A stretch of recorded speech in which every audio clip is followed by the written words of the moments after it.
Happy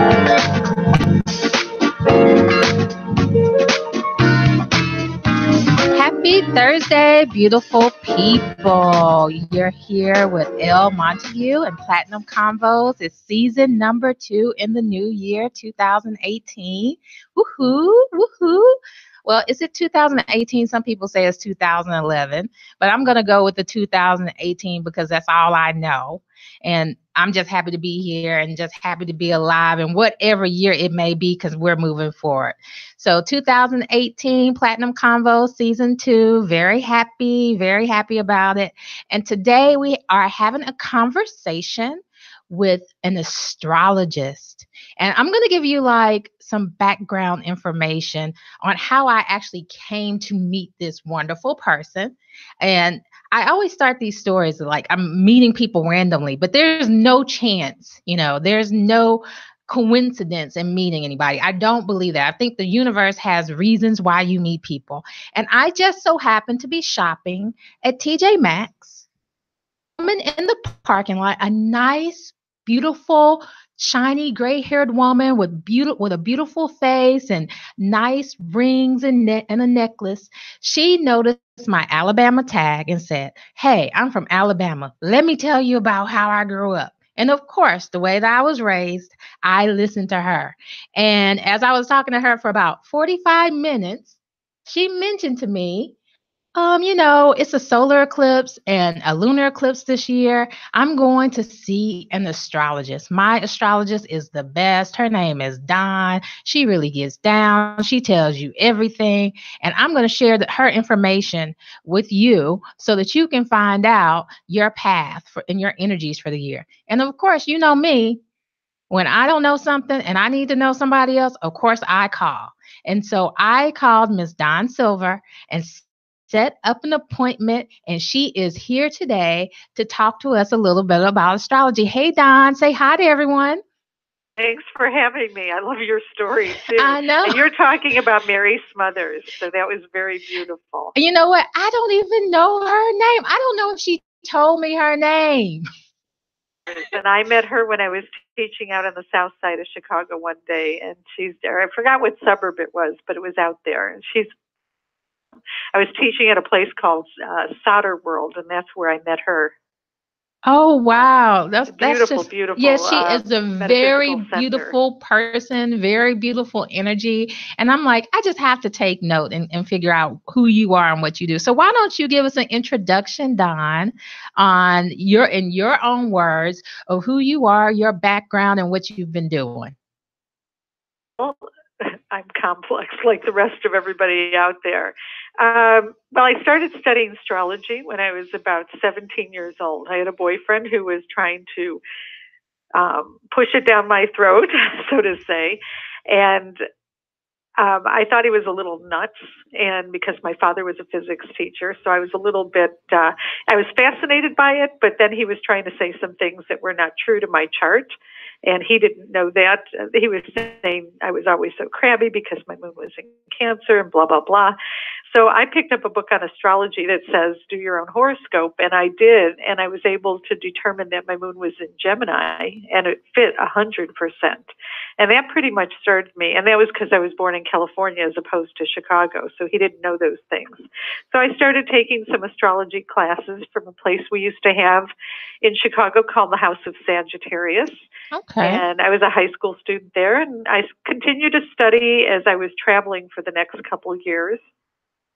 And then when I came home and I was just turning 20, I found an amazing astrologer to study with. So that started my path into astrology. And she got me in college, told me the right times to go and so on. And then she said that I was going to become a naturopath. I'm like, what the heck's a naturopath?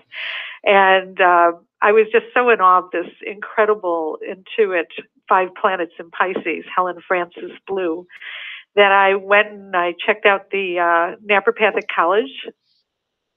I was just turning 23 and got a treatment, and I was like, oh my God, this is what I always wanted to do, because natural healing is very natural for Virgos to do. I'm a double Virgo. And so I became a naturopath, had a great practice, and one thing led to the other. I always joked and wondered why she didn't tell me to become an astrologer. And so I then wound up opening a bookstore, an organic cafe, juice bar and cafe in Chicago for 20 years called Healing Earth Resources and the Mother Earth Cafe. And we were in business for a good 20 years, but unfortunately I had to close at the end of 2005, and I went full-time into astrology. The perfect thing. And I'd been studying some astrology off and on, but since 2005, I've just been completely entrenched in astrology. Wow, that's an amazing story. So, for me, I've always read horoscopes. So, most people, when they hear about astrology, you think horoscope. You're going to read your horoscope for the day. You know what your Right. sun sign is, and then you're going to find your way. But for me, I was like, when I heard astrology and when it became interesting is from the historical perspective and knowing that it's an ancient way of basically understanding planetary energies. And then when I found out like the wise men were actually astrologists, yes, exactly. And then exactly. There's so many biblical references to astrology and how old that actual science is. And it says in Genesis, actually, you look to the stars and follow the signs.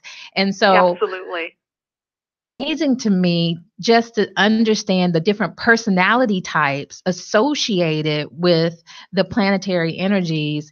And so when you talk about audience, just an idea, when you talk about your sun sign, your moon sign, do you want to just give us a little bit of background on how astrology is more than just what you read in the horoscopes and how it's a little bit different for everyone? Absolutely. Well, it's easy to go by the 12 signs. There are 12 months, 12 signs, but the division's not that easy. I mean, you can take any month like January and you have both the signs Capricorn and Aquarius in that month. So they're not divided completely easy, but 12 is easy to divide. So it's an easy thing. But if you're doing your astrology chart, of course, everything's important. But your moon sign, your ascendant, which is the group of stars rising on the eastern horizon at the time of your birth, are of equal importance to your sun sign. Now, the moon changes every 2.5 days. So it's really hard to walk in a bar and say, hey, baby, what's your moon sign? Because it's going to be harder to determine. Even more so because the degree of the ascendant changes every 2 minutes or every 2.5 hours, which then, makes up a day, a little less than 2.5 hours. So it's so specific. So then you look at an astrology chart, you have a circle, and a circle has 360 degrees in it. And for all intents and purposes, you can divide that circle into 12 different portions, 12 houses. Houses are going to house the planetary configurations, the planets at the time that you're born. It's really interesting. Everybody pretty much has a different chart. You can have two people born in the same place at the exact same time and they will have the same chart. But the reality is that the soul life is different. They come from different families. They'll have a different environment that they grow up in. And so they're going to respond to things just, even though it may be similar, it's going to be different because the circumstance will be different. But also the soul is different. So most astrologers believe, we have life before us, so therefore we have life behind us. And we've had many lifetimes. And your chart is going to give you a clue into what you've brought back from different lifetimes as well. Yeah, I think that's so it's so complicated and complex in what you're saying there, because actually twins won't necessarily have the same charts because they're born minutes apart. And so the only way that you can have the same chart with someone, because when you, for everyone listening, if you get your total chart reading, you submit your date of birth, location of birth, so that we can pinpoint where you are, or she can pinpoint where you are on the earth, and then the time of birth. So depending on your time, is it every 9 minutes that your moon sign changes, or what is it? No, the moon changes every 2.5 hours. It's going to change a different degree. Yeah. But the example would be, if I were born in Chicago, my moon would be somewhere roughly degrees of Cancer. But because I'm born in California, the sun did not hit between the longitudinal lines at that time, my moon is still at the end degrees of Gemini. That makes so much sense. Yeah, so if you think about it, from Greenwich Mean Time, the sun is going to hit there first in England, and then it's going to kind of come slowly across the different parallel lines of the United States, and so it's going to hit at different times. That's so amazing to me, because I'm a Pisces, and then from your chart, I'm a Pisces with a Taurus moon and a Sagittarius ascendant. So my mother is also a Pisces, and I've always noticed a lot of similarities in our personalities, but also a lot of differences.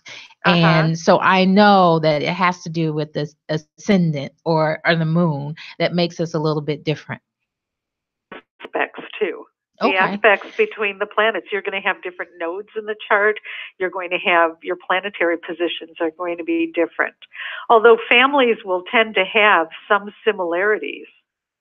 And you can read everybody from your chart. So here you have this circle with 12 different proportions in it, 12 different houses, and the planets in the different houses. But each of the houses has a different degree of sign.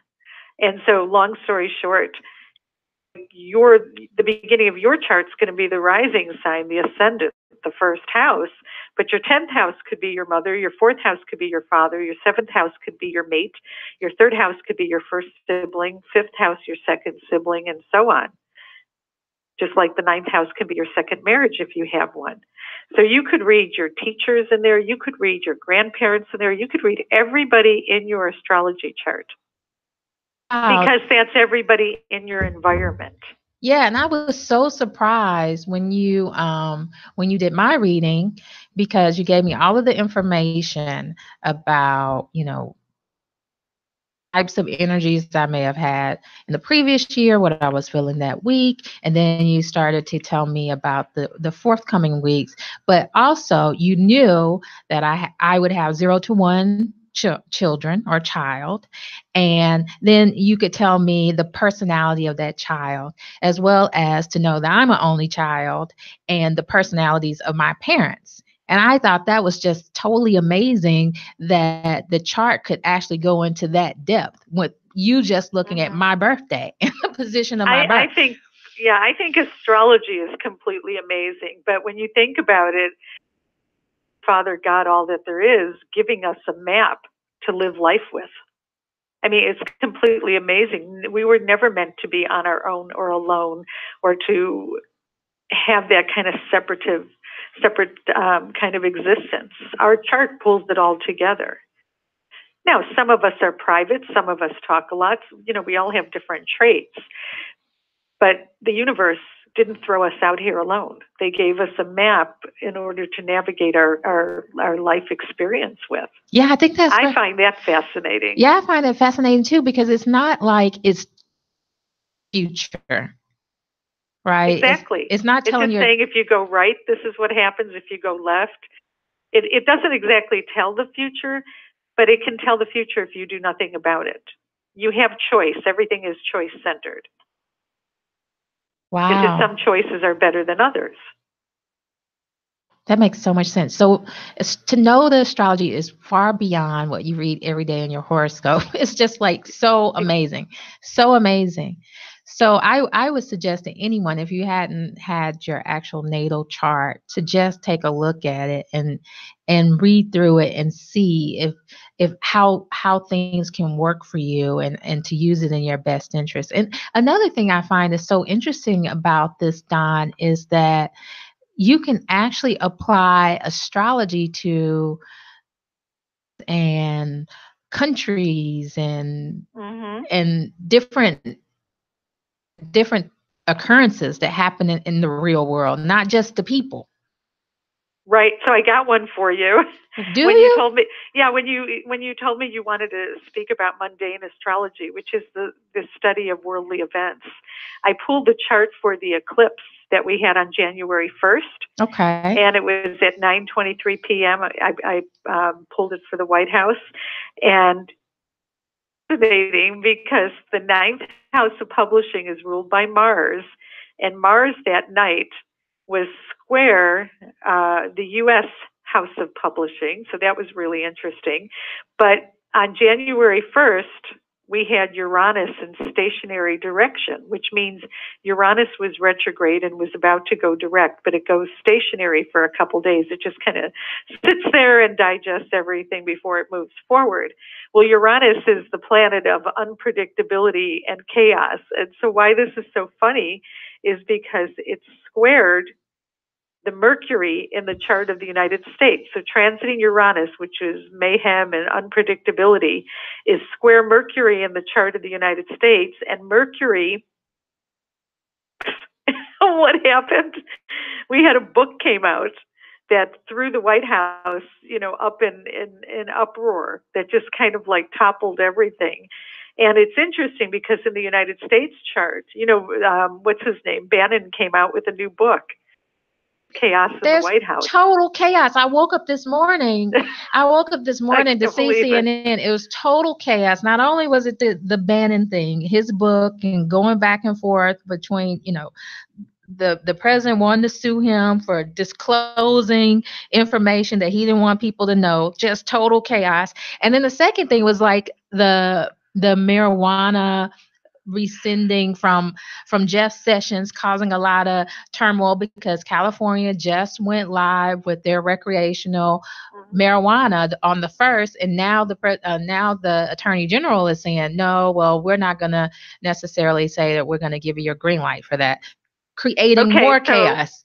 So I've got something for that too. So the Attorney General is ruled by the 11th house. Oh, really? In the astrology chart, and Uranus is square that.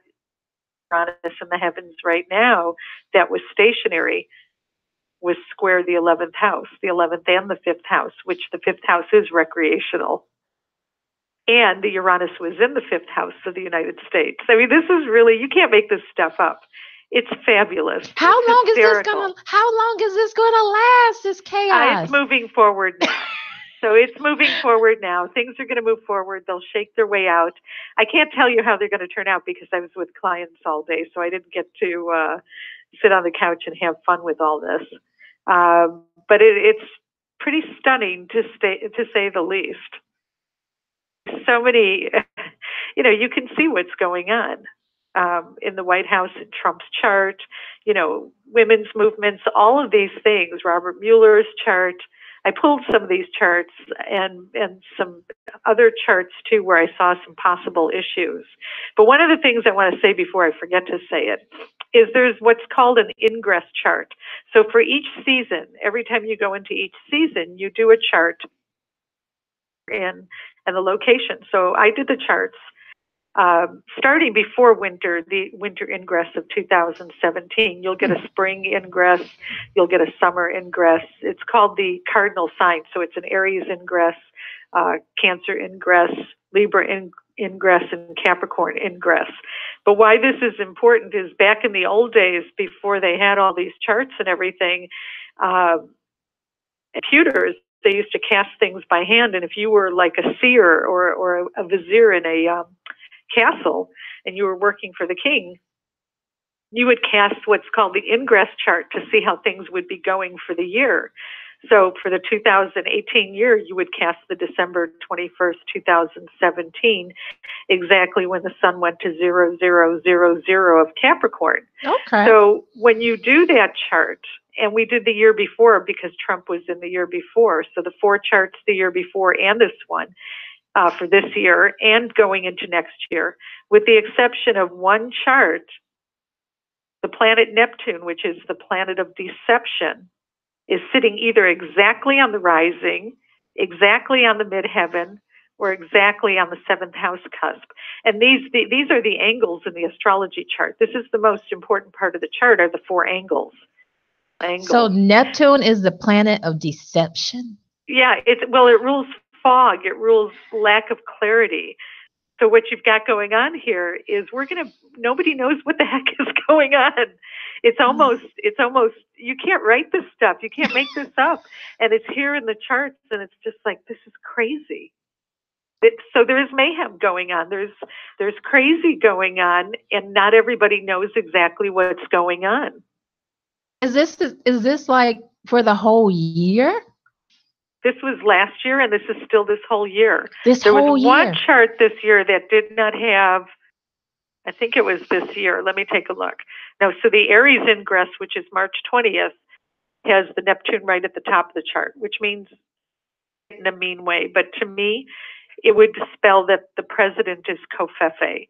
And you remember that term, Covfefe? Yes, I remember. And Al Franken said the most beautiful thing about it. Somebody was interviewing him and says, "What is Covfefe?" Right when that whole thing happened. And Al face said Covfefe.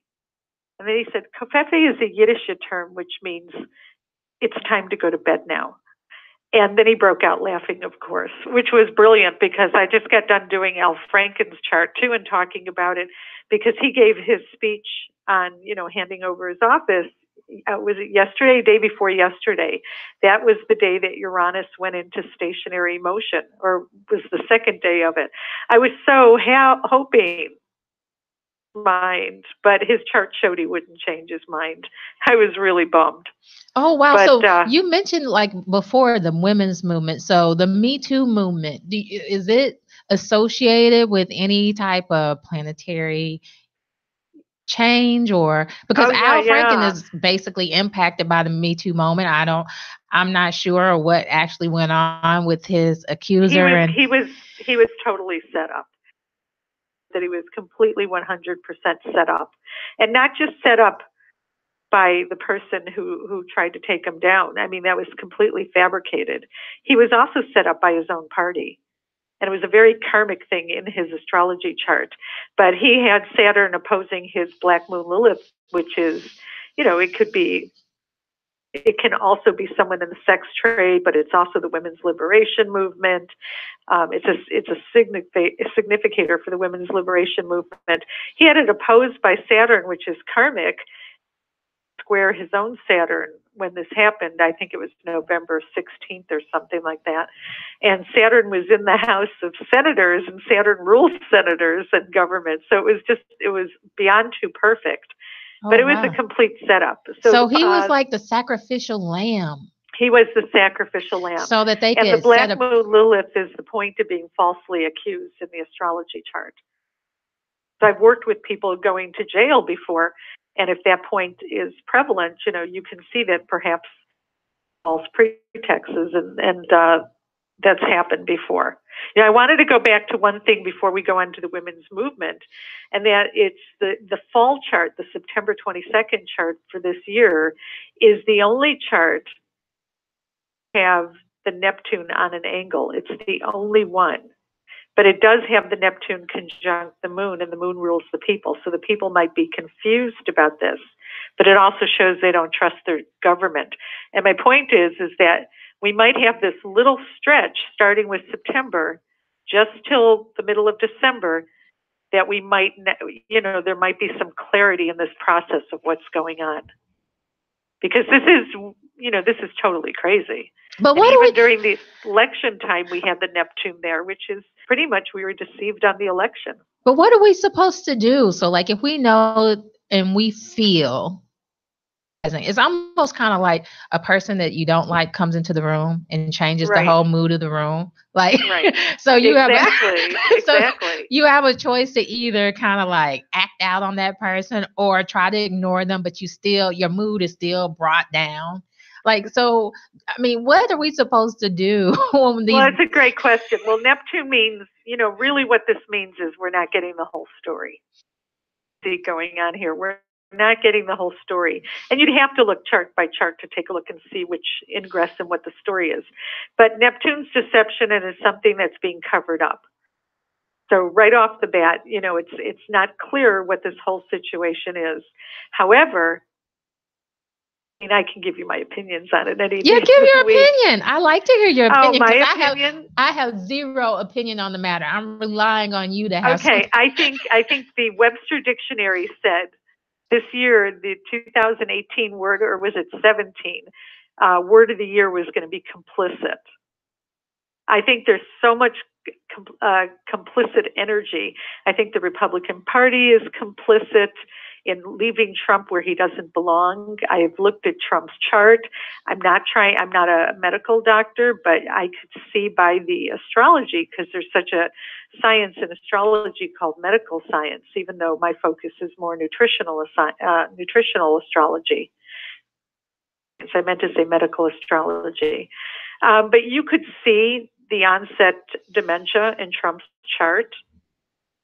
There's a lot of people, who are propping him up. He got in. It's almost like playing double dutch or something. They're all excited because they're in, but, in the jump rope. But the truth is that he's not equipped right at this point. I think there was the possibility of him having a few strokes. Be also what could cause some of the mental lack of focus and clarity that he's been having. He's born in the year of the dog, and this is the year of the dog. So here we are with the year of the dog, but dogs can bite. Now listen, if you're born in the year of the dog, it's a great time to be born too. Dogs are loyal, they're man's best friend, they're the best. I mean, we love dogs. So many good things. They're tenacious, they get the job done. A dog, when they get pissed off, can bite too. And then look at Trump lately, his bite's been off, which is kind of ironic. I don't know if you've seen him on TV where he has a hard time speaking because I think his dentures aren't strong or something. Have you seen that? I have noticed it, but I just thought maybe he was just like fumbling around for words. But I've noticed that. Yeah, and I can't say for sure that that's what it is, but that's what I would say anyways. Let's go to the women's movement. Yeah, let's go to the women's movement. Let me pull the United States chart in front of me because that's the one I think is fascinating too. So the Black Moon Lilith is a symbol for the women's liberation movement. Fascinating. It's conjunct Neptune in the chart of the United States, which means the United States has never fully embraced women's rights. They have never fully seen, in my opinion. What's really interesting about that chart is that the feminist movement was born in May of 1968, and that's when the transiting Pluto was conjunct the Black Moon Lilith and Neptune. And Pluto was power and transformation. So it was a pretty nice wake-up call. And then last year, January, when we had the Women's March, Pluto, for the second time in 248 years, exact trine to the Black Moon Lilith of the United States. So this was all about the women coming out. But what's so fabulous about this is, like I said, back in May of 1968, Pluto was conjunct the Black Moon Lilith. States. That only happens once every 248 years. Oh, wow. For a 2-year period. Now you move us forward, and we have a different angle. We have a trine to the Black Moon Lilith. Pluto is in the sign of Capricorn, trine the Black Moon Lilith in the sign of Virgo, in the 9th house of the United States. What's really fascinating about that, it also rules black.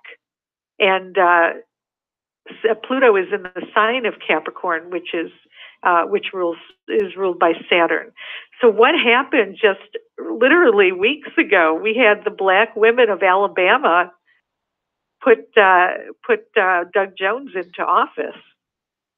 I just think it's and Pluto rules power. It's and like they took back their power. Yes, ma'am. And I'm originally from Alabama. I know you are. I just absolutely love it. Because the Black Moon Lilith, as well as being a symbol for being falsely accused, is also whose rights have been repressed. I mean, and even going back in the years of slavery, or if you look at just what's going on around the world, how women how countries raise their girls, patients they let them have or not have. I mean, there's still some pretty backward nations out there. So there was a wonderful, wonderful documentary years ago called, what was it called again? Holding Up the Sky. Yeah, it's something like that. I'll have to check it out. Yeah, it was by two New York Times publicists. They were just wonderful. Can't remember their names, Harvey and Sherry, but I forget last names. But anyways, it's a 2-part documentary. That's what it is, half the sky. And it's just fascinating because they go around to different nations and show you how the girls are raised, how women are treated. It's very interesting because, uh, so many things come to my mind, especially with the Doug Jones election, because I was just astounded to see like 98% of Black women voting for Doug Jones. I loved it. And then only 33% of white women Jones. And because of the circumstance, we were talking, this was like basically based on moral values, because you have one person that was an accused sexual predator, child predator. And actually, everyone from the hometown hears a different story because they know that person more and more closely to understand that situation, especially since he met his wife when she was 15 years old. So there's Scary, a lot of, isn't it? Yes, there's a lot of history behind his accusations. And then you have Doug Jones, who actually fought for to put the men behind bars that bombed the church, that was, for more progressive and for women's rights. But still, you didn't have a large number of white women to favor. It was just very interesting to me, that whole. It's just very, very sad how people are just tied to whatever they think makes them look like better people, even though it doesn't. And and I think that kind of plays into the whole idea of Lilith. You said Black Moon Lilith. If you look at Lilith and who Lilith was, for those of you who don't know, Lilith actually was first wife before Eve. Exactly. And that is in the books. It just didn't make it into the King James Version. So that is a historical religious belief that Christians should believe, but you just don't have the book to even know that she existed. So she was the first wife, and she was the wife who decided that she did not want to be a subordinate to Adam, and she left him in the garden and went off by herself. The way I like to tell it is, I believe that the divine or mother, father, God made or the goddess made women and men equal. And so we had Adam and Lilith as equals. And as equals, I always joke and say Lilith wanted to be on top 50% of the time, and Adam couldn't handle it. So he banished her to the desert. And I just say, no, she probably got up and says, oh, I am so out of here. I am not playing this game. So then sniveling Adam went to God on his hands and knees and said, please take a rib, make me another woman who's subordinate. Yes, and then he also asked for her to come back, to force her to come back, and she told the angels no, that she was going to have babies by herself. This is the story. She said she was going to create babies by herself, and she wasn't going back to Adam. So that's the story. But yeah, it's very interesting that that's a lost story, but it's still her being I guess misunderstood, but she's still in astrology because astrology is so freaking old. Like, it's from Babylonian ancient times. Exactly. The Bible, and there's so many good parables and stories in there, and stories that help raise kids and raise families and so on and so forth, but it's so incomplete, and history goes back so much further. So talking about history, and this might make it clear for people who are listening, which we're grateful for. One of my favorite periods in time dates back to around 570 BCE, and that's a time when Socrates was around and Plato was around. Zoroastrianism began, Buddhism began roughly within that decade. We also have the Jewish Bible began around that time.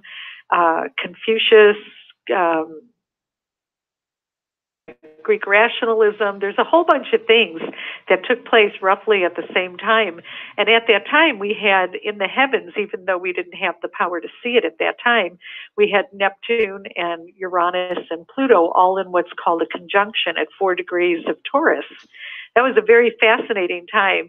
And that was a period, they're called the ambassadors of the galaxy, according to Dane Rudyard, a very famed astrologer. And what's fascinating about that time is that all these people who are so important in our lives, are still important in our lives today, came from roughly that one decade. And that's called a cultural revolution. So I sat down with the computer because there have been lots of cultural revolutions since then, but nothing like that. Nothing with those many noted souls that we still, revere highly today. So I sat down with the computer and was playing with it. I think it was the year 3050 or something like that is the next time those three planets will come together again. Not in our time, like over 3,000 something. I think it was 3,050 or 3,500. Oh, wow. I have to sit down with the computer and play with the timing of the skies again. But it's fascinating. Now, we've had many cultural revolutions. We've had those three planets in good harmony with each other in the 60s. And, anybody who's alive now and knows the 60s, everybody talks about the 60s. Everything happened in the 60s. I mean, it was a time of rock and roll music, all that stuff. We had so many big things happen. People started farming. People started with seeds. I mean, it became a cultural revolution to have a garden. It happened at that time. That's amazing. So do we have anything? I know that we probably don't have anything big like that coming up, but do we have? We have a mini cultural revolution. We have the three planets in good harmony for a short time. I think it's around 2024, 25, 26. And when we come into around 2020, we've got huge shifts, huge shifts coming up in the charts. We're going to have Pluto with Saturn, with Jupiter, all in the sign of Capricorn, all in the second house of money in the chart of the United States. And the other thing that's happening this year is the planet Uranus is going into the sign of Taurus, the natural ruler of the second house and money, for the first time in 84 years. And this is going to be a stunning time because we're really going through a time when money's going to change. You know what? That is funny that you say that, because I just read a report, because I've been investing in stocks because the Dow is finally going up. Because everything goes in troughs and valleys and waves, that the bounce back this year is expected for the Dow to go to 31,000. So this is like one of the big times for it to go up. But also, a lot of people predict that once it goes up, it's like a pendulum. It has to come back down. Yeah, it will, because the money houses of the United States shows that. So the second house of money for the United States, which is our wealth, our finances, is ruled by Capricorn. And Saturn right now is 14 degrees. It's taken some nice hits over the last year, roughly. It's going to be squared by Saturn coming up, I think, to the end of this year, or it could be next year. Let me take a look real quick on my traveling sky pattern that I've got up on my computer. And let me see when Saturn goes to 14 degrees.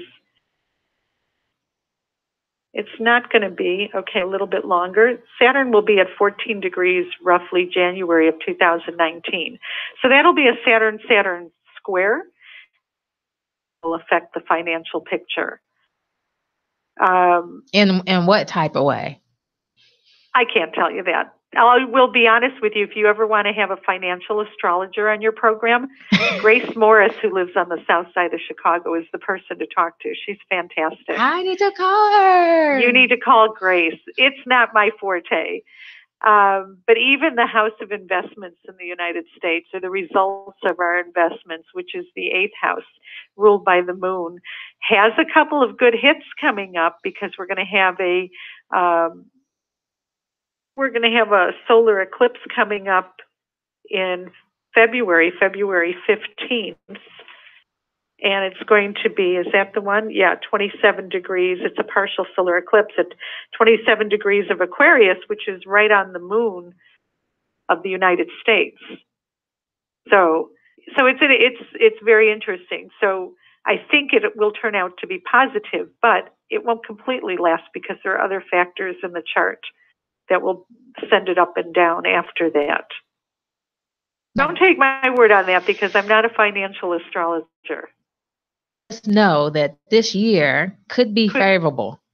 could be favorable. Could be favorable for investment. So what else can you tell us? Is there anything else that's interesting in the chart for this month or coming up? This month is a great month. I mean, this is an amazing month. We've got some really nice aspects in the chart of the heavens for everybody, everywhere. Well, one of the things that took place in December was Saturn went into the sign of Capricorn, which it does every 29 years. Every 29 and that's its years. home sign. But what's so bad is it's going to be in the sign of Capricorn for the next 2.5 years. And Capricorn's all about planning, putting one foot in front of the other. And I'm telling people, I think the best thing you can do for yourself is do a big plan for yourself this year for the next 3 years, where you'd like to see yourself, where you'd like to see your business go. I think the last few years were so up for grabs in so many ways that it was hard for people to do financial planning or business planning, or even just their creativity and planning where they want to go with their life and what they want their careers to be.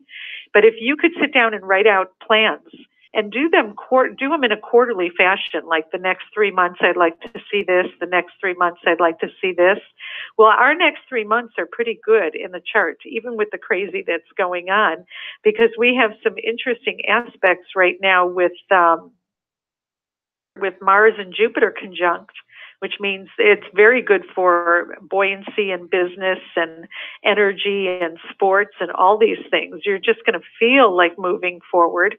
And then we also have planets forming a really healthy sextile to Pluto. So this is really good for starting a business. And one of the things that you can do is work on a business at the end of August into September when the energies come back again. So, not every month this year is going to be a great month. I would say our best period right now will be from now till about the 18th. But it's still decent, close to through March. Of this month? Yeah. Okay. Really, really nice energy in the chart right now at this moment. Really good energy. The one thing I will say is January 11th, Mercury is going into the sign of Capricorn. And so you might have noticed the last couple years we had really warm winters in Chicago. And that's because Saturn, which is one of the planets that rules the weather along with Mercury, was in the sign of Sagittarius, which is a hot sign. But now Saturn went into Capricorn, and Capricorn is melancholic. It's very cold and dry. So get your long underwear out. But on January 11th, Mercury, predicting the weather, goes into the sign of Capricorn. So it's possible that we get this turn of the weather the next week, but then next week it goes back to being cold again. Yes, because it is definitely cold. It is very, cold. Very cold. It's so not cold. Fun.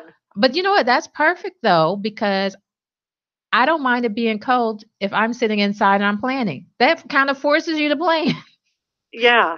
Right? And I think the planning is good because if you do a year plan or a 2-year plan or a 3-year plan and you have a period that doesn't work, you just pick yourself up again and you say, okay, because there are going to be a couple periods this year in the chart of the United States or in the chart of the world that's going to be kind of rough. And that's going to pretty much be from middle of May. There's some pretty rough energies going through. Now, there's also some good ones, too. I don't want to sound like Donnie Downer here, but I did notice, and I need to be sure that this chart is right, but the chart we just had not a volcano, what do you call it, an earthquake in California today, right? I didn't know that. Oh, yeah, in Oakland, I believe. But I saw some signs, and I know that probably everybody says this every year, and I don't mean to be a horrible person to do this, but you know how California's had the really bad wildfires? Yes. They've had Pluto and Uranus at 29 degrees of Aries, and they're born with that. And then the transiting Uranus at the time of the big fires was around 29 degrees of Aries. And now it's going to go back to that point as we come to around May 13th and 14th. the transiting Mars square that. Mars can be an instigator and an aggravator. So I'm a little worried about the fires again. That might not be their fire season, but something's going to happen at that point. Well, they're struggling because they want to make that 45% tax off their new marijuana. Well, industry. it's gonna be interesting because I noted that also the Mars conjuncts into the next month, into June and July, and it sits on the south node of California. And if this chart I have is right, to get charts for states, but with the correct timing, it also puts that at the base of the chart. And I would hate to think that that could be like an earthquake. But I have to say, again, the transiting Uranus is going into the sign of Taurus pretty soon. Exact date, but it's sometime, I think, in April. And that's a really interesting aspect at that time. No, it's not April. It's a little bit later. That's a real interesting thing that's going to happen because Taurus rules terra firma. And with Uranus going in there, we could have earthquakes. We could start seeing more shifting of land. Oh, wow. Or mudslide. Yeah, it's really sad. Bring a lot of great things, too. It's going to help us take a look at how we handle our food supply because Taurus also rules food. I mean, we might go through something where we're forced into a situation where we learn how to feed everybody a little bit better. This is also going to be for the world, too, for the United States. Wow, this but is so Taurus amazing. rules money, so with Uranus going into Taurus, I mean, we are going to be going through, it's going to be in the sign of Taurus for the next 7 years, change our money supply. We're going to change how we do money. I don't know the exact date that it's going to happen, but I know around 2023. We're going to change how we do money? Yeah, Pluto is going to be at 27 degrees of Capricorn for the first time in 248 years. And that's where it was when the United States became the United States. So that's in the birth chart of the United States, 27 degrees of Capricorn. You know, Capricorn rules government. It rules, Pluto rules money, and it's in the second house of money. Pluto rules death and transformation. It also rules subversive actions. Capricorn rules stability. Capricorn is like the mountain goat that's climbing the sheer cliffs of a mountain with the wind at its back, but yet it's able to hold tight to the mountain and make its goal. Wow, that's Capricorn rules usefulness. So we are going to make some changes, and we'll see this probably even more so when Pluto goes into the sign of Aquarius, because whenever a major planet goes into a new sign, in the consciousness. So Pluto will change signs roughly every 10 to 14 years, sometimes 20-some years. And when it goes into Aquarius, well, that could be like at the time of the Declaration of Independence or freedom.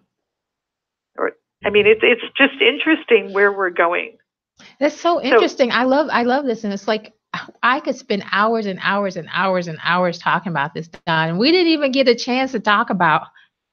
And we're basically like so much out of time, but I think it's so amazing that not only we can have charts for ourselves, we can have charts for like movements and events and issues and countries and states, just to have a better understanding of our environment. It's like, exactly. It's just totally mind-boggling that we have access to all this information, that we should get it. So how could someone get in contact with you if they wanted to learn more, or to, actually just start with their chart?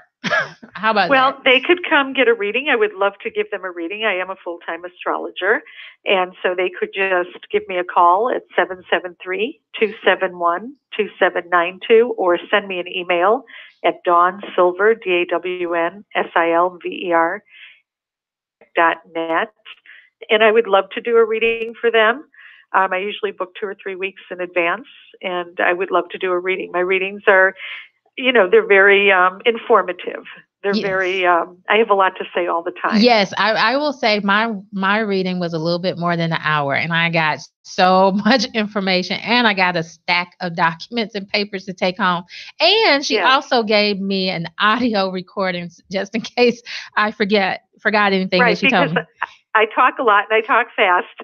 there's a lot to say when you're looking at a chart. I call it the first reading is like a smorgasbord. You get something of everything.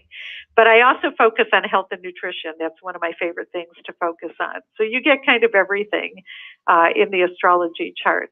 And astrology is your map. It's going to show you when the waters are rough, and it's going to show you when things are, smoother, when it's time to take advantage of the smoother energies. That's all it is. It's just a chart of the time that you took your first breath and said, hello, world. I love it. I love it. And thank you so much for coming. Talking to me and having the conversation so everyone can hear it and learn more about astrology. We will have to talk about your book. I'm going to have to invite you another time to talk about your book, because Healing Energies with Stones. What's the name of your book? It's called The Jewels of the Lotus Tibetan Gemstone Oracle. Yes. And it's the recipient of the Coalition of Visionary Arts Award. And I teach that around the country. Yes. So we will have to invite you again so we can learn about healing stones, because that's a hot topic that lots of people like to learn about. And I just want to thank you for helping us to start out the year right and having an understanding of where the stars and planets are aligned and getting people started on a great start. And it's good to know that we got some good energy, even though we have chaos going on around us. We still have some good things that are pushing us forward. So thank you, everyone, for listening tonight, and be blessed and have a great day. Thank you. Thank you, Dawn.